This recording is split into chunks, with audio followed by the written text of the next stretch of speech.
Welcome to citizens pulse. నేను మీ రాజేష్.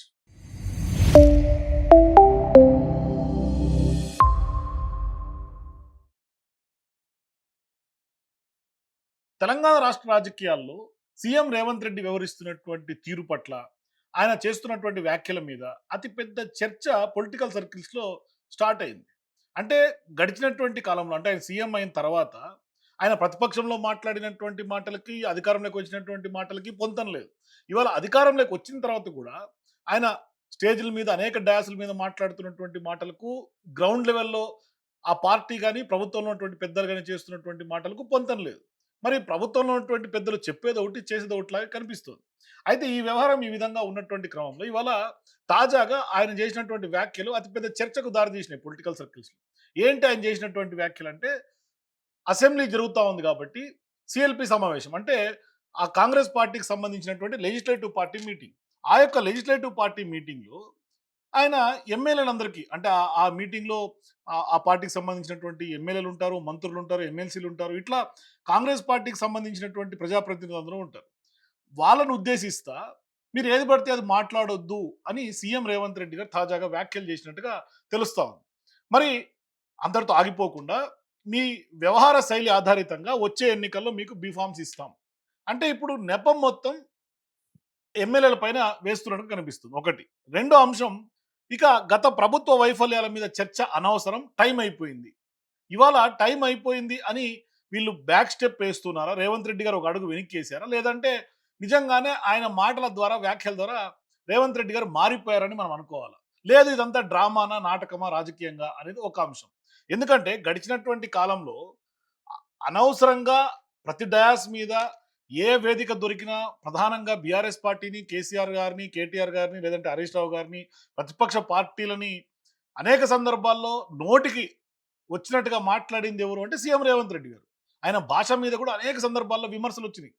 మరి ఇవాళ మరి రేవంత్ రెడ్డి గారు మాట్లాడుతున్న సందర్భంగా ఎంతమంది కాంగ్రెస్ పార్టీ నాయకులు బీఆర్ఎస్ మీద అంత స్థాయిలో మాట్లాడారు అంటే చాలా తక్కువ, అరుదని చెప్పుకోవాలి. కేవలం లెక్క మీద పెట్టుకోవచ్చు. ఒక కోమటిరెడ్డి వెంకటరెడ్డో, అద్దంకి దయాకరో, లేదు అంటే గజ్జల కాంతమో, ఇట్లా కొంతమంది చామల కిరణో, ఇటువంటి వాళ్ళే. మరి ఇంత భారీ స్థాయిలో ఆయన అంత రేంజ్‌లో, అంత టెంపోతో మాట్లాడినటువంటి వాళ్ళు, అంత బూతులు మాట్లాడినటువంటి వాళ్ళు ఎవరు లేరు. కానీ ఇవాళ ఆయన మొత్తం నెపమంతా ఎమ్మెల్యేల మీద నెట్టేసి, ఆయన మీరు ఏది పడితే అది మాట్లాడొద్దు. బహుశా ఈ వ్యాఖ్యలు మందుల శామ్యూల్ రీసెంట్‌గా చేసినటువంటి వ్యాఖ్యలను ఉద్దేశించి కూడా కావచ్చు. మడవాద వ్యవస్థ మడవాద వ్యవస్థ మన ఇంటి మీకు వచ్చింది. ఇప్పుడు ఆయన బాబురావు ముచ్చట చదివిండు. ఆడ లంచ కొడుకనో తెలియదు, ఎవరి కొడుకనో తెలియదు. ఈ వ్యవస్థ ఇట్లా ఉంది. ఒక ఎమ్మెల్యే స్థాయిలో ఉన్నటువంటి మందుల శామ్యూల్ గారు ప్రజలందరూ ఎన్నుకున్న వాళ్ళు, అన్ని సెగ్మెంట్స్, అన్ని కులాలు, అన్ని మతాల వాళ్ళు ఓటేస్తే గెలిచినటువంటి శామ్యూల్ గారు ఒక కులానికి సంబంధించి కించపరుస్తా చేసినటువంటి వ్యాఖ్యలు కూడా దుమారం రేపినాయి. అది కాంగ్రెస్ పార్టీకి కూడా చాలా తీవ్రమైనటువంటి డ్యామేజ్ మిగిల్చింది. అది ఆలస్యంగా తెలుసుకున్నట్టున్నారు. అందుకని ఆయనతో కూడా సారీ చెప్పించే ప్రయత్నం చేశారు. సారీ చెప్పాడు కూడా ఆయన. మొన్న 12 తారీఖు నాడు జరిగిన మా కౌంపల్లి సత్యనారాయణ సన్మాన సభలో అది మీకు నేను వాడిన పదం ఏమన్నా బాధ కనిపిస్తే నేను లోపల తీసుకుంటున్నా. కనుక మీ పట్ల కానీ, మీ వ్యవస్థ పట్ల కానీ, మీ సంస్కృతి పట్ల కానీ నాకు అమితమైన గౌరవం ఉన్నది. ఆ గౌరవాన్ని నేను ఈనానే కాదు, ఏనాటి నుంచో నేను సమాజంలో ఉన్నాను కాబట్టి గౌరవిస్తా. నేను ఇప్పటికి గౌరవిస్తా, ఎప్పుడు గౌరవిస్తా. ఎందుకంటే నన్ను ఈ వర్గంలో ఉన్న బ్రాహ్మణులు కూడా, ఈ నియోజకవర్గంలో ఉన్న బ్రాహ్మణులు కూడా నన్ను చాలా గౌరవిస్తారు. నేను వాళ్ళని గౌరవిస్తా. నా ఇంట వాళ్ళు, నాకు వాళ్ళ దీవెన ఉంది. కానీ సమాజానికి, బ్రాహ్మణ సమాజానికి ఒకవేళ మీరేమైనా బాధపడితే నేను చాలా విచారణ వ్యక్తం చేస్తున్నా, వాపసు తీసుకుంటున్నా. నేను చూశారు కదా ఆయన ఎట్లా సారీ చెప్పాడు. అయితే ఇప్పుడు ప్రధానంగా రేవంత్ రెడ్డి గారు ఎందుకు ఇటువంటి వ్యాఖ్యలు చేస్తూ ఉన్నారు అంటే, నిజంగా సిఎల్పి మీటింగ్లో ఎమ్మెల్యేలకు సీఎం రేవంత్ రెడ్డి ఒక రకంగా వార్నింగ్ ఇచ్చినట్టుగానే మనం దీన్ని చూడాల్సినటువంటి అవసరమే ఉంది. అంటే ఇక్కడ ప్రధానంగా ప్రతిపక్షంలో ఉన్నటువంటి పార్టీలను అనవసరంగా, అంటే గతంలో నుంచి కూడా అధికారంలోకి వచ్చినప్పటి నుంచి కూడా ఆ కేసు అన్నారు, ఈ కేసు అన్నారు, ప్రధానమైనటువంటి కేసులు ఎన్నో చెప్పారు. అంటే ఫోన్ ట్యాపింగ్ అన్నారు, ఫార్ములా ఈ కార్రెస్ అన్నారు, కాళేశ్వరం కూలేశ్వరం అన్నారు, ఇక ఈరోజు హరీష్ రావు అరెస్ట్ అన్నారు, రేపు కేటీఆర్ అరెస్ట్ అన్నారు. ఇంకా ఫోన్ ట్యాపింగ్ విచారణ కేసీఆర్ గారు ఎదుర్కొన్నప్పుడు కూడా అతిపెద్ద చర్చను లేవనెత్తారు. ఇట్లా రేవంత్ రెడ్డి గారు మాటల్లో అనేక సందర్భాల్లో ప్రతిపక్షాలని నిందలేసి ప్రతిపక్షాలను బూచిగా చూపించే ప్రయత్నమే ఇప్పటిదాకా రాజకీయ వర్గంలో జరిగింది. అది ఏ సందర్భమైనా. మున్సిపల్ ఎన్నికలు వచ్చినా బీఆర్ఎస్ పార్టీ మీద పడేయడటమే, లేదు అంటే అటు గ్రామీణ సర్పంచ్ ఎన్నికలైనా అదే పరిస్థితి, లేదు ప్రభుత్వ ప్రోగ్రాముల్లో కూడా, లేకుంటే సన్మాన ప్రోగ్రాముల్లో కూడా బీఆర్ఎస్ పార్టీనే వన్ సైడెడ్‌గా టార్గెట్ చేస్తూ మాట్లాడుతూ వస్తున్నారు. కానీ ఇవాళ ఆయన ఏం మాట్లాడుతున్నారు? వాళ్ళ టైం అయిపోయింది. వాళ్ళ టైం అయిపోయిందా? ఇవాళ కాంగ్రెస్ పార్టీ టైం అయిపోయిందా? లేకుంటే ఎందుకంటే వాళ్ళ వైఫల్యాల్లో క్వెషన్ చేయాల్సినటువంటి అవసరం లేదు. ఎందుకంటే ఆ కాలం 10 ఏళ్ళు అయిపోయింది బీఆర్ఎస్ పార్టీ. ఇప్పుడు నడుస్తున్నటువంటి అధికారంలో ఉన్నటువంటి పార్టీ ఏది? కాంగ్రెస్ పార్టీ. ఇప్పుడు ఆల్రెడీ 2.5 సంవత్సరాలు గడిచిపోయింది. మరి ఇప్పుడు మీ పార్టీ, మీ ప్రభుత్వంలో ఉన్నటువంటి వైఫల్యాన్ని ఇలా ప్రజలు ప్రశ్నిస్తా ఉన్నారు. మరోవైపు బీఆర్ఎస్ పార్టీగా ఉన్నటువంటి ప్రతిపక్ష పార్టీ కేటీఆర్ గారు గాని, హరీష్ రావు గారు గాని వాళ్ళు స్వయంగా ప్రశ్నిస్తున్నారు. ఇంకోటి, ఆ రోజు ఇదిగో అరెస్ట్, అదిగో అరెస్ట్ అని చెప్పి లీకులు వచ్చినటువంటి నేపథ్యంలో ఇవాళ దేన్ని ప్రూవ్ చేయనటువంటి పరిస్థితి. ఒకవేళ ఇప్పుడు గనక అటువంటివి ఏమన్నా జరిగితే ఖచ్చితంగా చాలా సింపతి వచ్చే అవకాశం ఉంటుంది. నిజంగానే ఇవాళ బీఆర్ఎస్ పార్టీకి అవకాశం ఇస్తుంది కూడా రేవంత్ రెడ్డి గారే. వాళ్ళ ప్రభుత్వంలో వైఫల్యాలను క్రియేట్ చేసుకోవటం, వాళ్ళ అనవసరమైనటువంటి వ్యవహారం అంతా తెర మీద తీసుకొచ్చి బీఆర్ఎస్ పార్టీని పదే పదే ఆడిపోసుకుంటా కొంత బీఆర్ఎస్ పార్టీని ఎస్టాబ్లిష్ చేసే ప్రయత్నం రేవంత్ రెడ్డి గారు చేస్తున్నారు. ఇవాళ ఖచ్చితంగా రేవంత్ రెడ్డి గారు ఒక సీఎం అయ్యే విషయంలో సక్సెస్ అయిండేమో కానీ నిజంగా ఏ ఒక్క అంశంలో కూడా ఆయన సక్సెస్ కాలే. అన్ని వైఫల్యాలే. మరి ఇవాళ పెద్ద ఎత్తున స్పీడ్‌గా, దూకుడుగా ఈ ప్రభుత్వం వెళ్ళింది. మరోవైపు అంతే స్పీడ్‌గా కేసులు పెట్టారు, ఎంక్వైరీలు చేశారు, అన్నీ చేశారు. కానీ ఎక్కడ కూడా రేవంత్ రెడ్డి గారు అనుకున్నంత స్థాయిలో వెళ్ళలేకపోతున్నారు.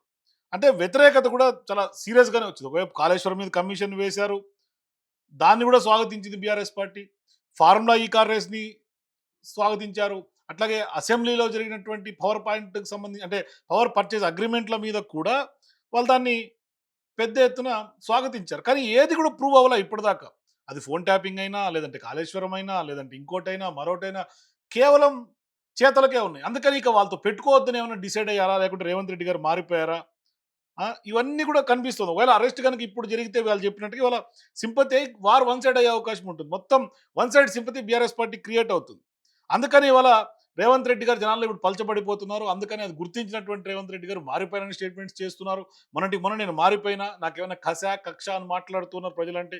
కానీ ఇవాళ వీళ్ళు చేస్తున్నటువంటి పనులకు, చెప్తున్నటువంటి మాటలకి చాలా పొంతన కనిపిస్తుంది. మరోవైపు ఇవాళ గతం నుంచి కూడా చూసుకుంటే ఎమ్మెల్యేలు పెద్దగా ఆశించిన స్థాయిలో రేవంత్ రెడ్డి గారికి సపోర్ట్ చేసినటువంటి దాఖలాలు కూడా లేవు. కానీ వాళ్ళ ఎమ్మెల్యేలను ముందు పెట్టి మేము వాళ్ళకి బీఫామ్లు ఇవ్వము అని, మరి వాళ్ళ ఇంత స్థాయిలో బీఆర్ఎస్ పార్టీని విమర్శించినటువంటి రేవంత్ రెడ్డి గారికి ఎవరు బీఫామ్ ఇవ్వాలి? ఇది $1,000,000 క్వశ్చన్. కాబట్టి ఇవాళ జనం అక్కడ రేవంత్ రెడ్డి గారికి సపోర్ట్‌గా లేరు. వైఫల్యాలు చాలా ఉన్నాయి. చెప్పుకునే పరిస్థితి. ఇవాళ కేటీఆర్ గారు అసెంబ్లీలో దుమ్ము దులిపేసిండ్రు. అంటే ఒక రకంగా చెప్పాలంటే ప్రభుత్వంలో ఉన్నటువంటి వైఫల్యాలు అంటే అసెంబ్లీలో పెట్టే లెక్కలు కూడా తప్పులు తడకగానే కనిపిస్తుంది. అందుకని ఇవాళ కేటీఆర్ గారు స్పష్టమైనటువంటి అంశాలన్నీ కూడా లేవనెత్తారు. అది మూసీ విషయమైనా, భూములు కొల్లగొట్టే విషయమైనా, ఫార్మాసిటీకి సంబంధించి అయినా, ఆఖరికి మున్సిపల్ శాఖ మంత్రిగా ఆయన ఫెయిల్ అయినటువంటి వ్యవహారం. ఇట్లా అనేక అంశాలు ఎడ్యుకేషన్ పాలసీ విషయంలో ఫెయిల్యూరు. ఇట్లా రేవంత్ రెడ్డి గారికి అన్నీ కనిపిస్తా ఉన్నాయి. కానీ ఇవాళ మీరు ఎవరు మాట్లాడొద్దు అని మాత్రం ఆయన చేసినటువంటి స్టేట్మెంట్స్ అతిపెద్ద చర్చకు దారితీస్తుంది. మరి నిజంగానే గత ప్రభుత్వం వైఫల్యం గురించి పదే పదే చెప్పి ఇవాళ వెనుకడుగు వేసినట్టుగా అనిపిస్తుంది రేవంత్ రెడ్డి గారు. అందుకని ఇప్పుడు వీళ్ళ పాలనలో వైఫల్యాలు ఇప్పటికే 99 రోజుల పాటు పాలసీ పెట్టుకొని ముందుకెళ్తే ఎమ్మెల్యేలు ముందుకెళ్ళినటువంటి పరిస్థితి. అవి ఎక్కడ కూడా జనాలకు రీచ్ కానటువంటి పరిస్థితి. అంటే రేవంత్ రెడ్డి గారు ఎట్లుందంటే తాను తప్పు చేస్తూ ఉంటారు. కానీ తప్పుని మొత్తం నెపమంతా ఎమ్మెల్యేల మీద నెట్టుతూ ఉంటారు. ఇప్పటికే అనేక సందర్భాల్లో ఎమ్మెల్యేలు ప్రజల్లోకి పంపించాలని ప్రయత్నం చేశారు. కానీ ఎక్కడ అది అనుకున్న స్థాయిలో జరగలేదు. గతంలో అధికారులను పంపించే ప్రయత్నం చేశారు. అనుకున్న స్థాయిలో జరగలేదు.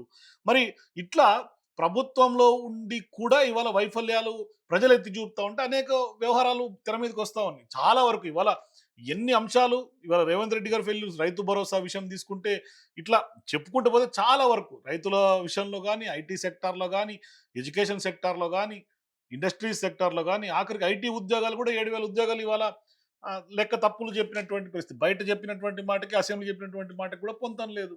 సో, ఇట్లా ఇవాళ ఎమ్మెల్యేల విషయంలో ఏది పడితే అది మాట్లాడొద్దు అంటున్నారు. కానీ మరి వాట్ అబౌట్ రేవంత్ రెడ్డి గారు? నిజంగానే ఇవాళ రేవంత్ రెడ్డి గారు నిజంగానే ఇదొక రాజకీయ డ్రామానా? లేదు నిజంగానే ఆయన మారిపోయాడా? లేదంటే కేటీఆర్ గారికో, కేసీఆర్ గారికో ఎక్కడ ఏం చేస్తే మళ్ళీ సింపతి యాడ్ ఆన్ అయిపోతుందని ఏమైనా భయపడుతూ అడుగు వెనక్కేసారా?